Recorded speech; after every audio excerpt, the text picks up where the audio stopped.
dans les dimensions qui définissent le leadership, il y a des notions qu'il faut absolument maîtriser. Parmi celles-ci, on pourrait citer des méthodes très pratiques qui sont indispensables dans la progression de l'organisation et qui impactent positivement sur l'harmonisation de la conscience collective.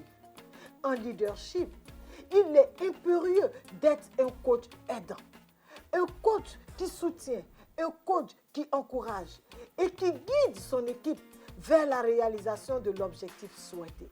Bonjour à toutes, bonjour à tous.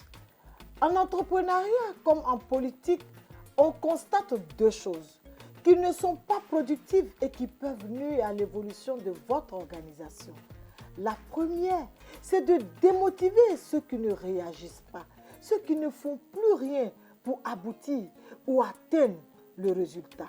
Et la deuxième, c'est d'offenser ceux qui ont essayé, mais qui n'ont pas réussi.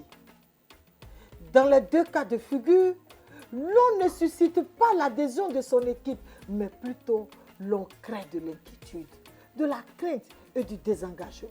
C'est pourquoi il est important pour un bon leader d'encourager et de soutenir ceux de ses membres qui ne réagissent pas. Et aussi galvaniser et stimuler ceux qui essaient et qui malheureusement échouent. Cela est extrêmement important. Mes chères héroïnes, pour réussir en politique comme en entrepreneuriat, je me suis approprié ces principes, credo de mon approche et de ma perception du bon leader. Très tôt, j'ai réalisé qu'encourager et soutenir son équipe, c'est de créer avec elle un lien humain, un lien émotionnel et un lien fusionnel. Pour cela, j'ai appris à communiquer avec transparence et sincérité dans toutes les situations qui se sont présentées à moi. Et surtout, vous conviendrez avec moi qu'en politique, la roublardise est de coutume. Il m'arrive de faire face à des situations de baisse de rendement ou du moins de démotivation de mon équipe. Mais face à cela, je vais moi-même au contact de mon équipe, politique ou professionnelle, pour les encourager, les motiver et les soutenir. Cette proximité et accessibilité favorisent en eux une saine émulation qui impacte forcément sur leur rendement. C'est donc avec ces notions de base que j'arrive toujours à stimuler, à motiver et à booster mon équipe pour leur donner encore plus de dynamisme.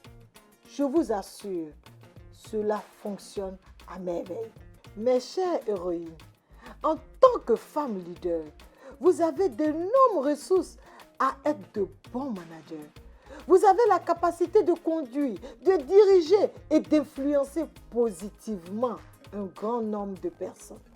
Je vous invite donc à adopter ces notions pratiques dans l'exercice du développement de votre leadership.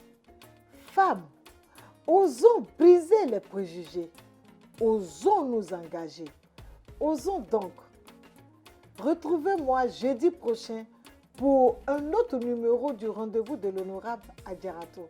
Merci pour votre intérêt et à bientôt.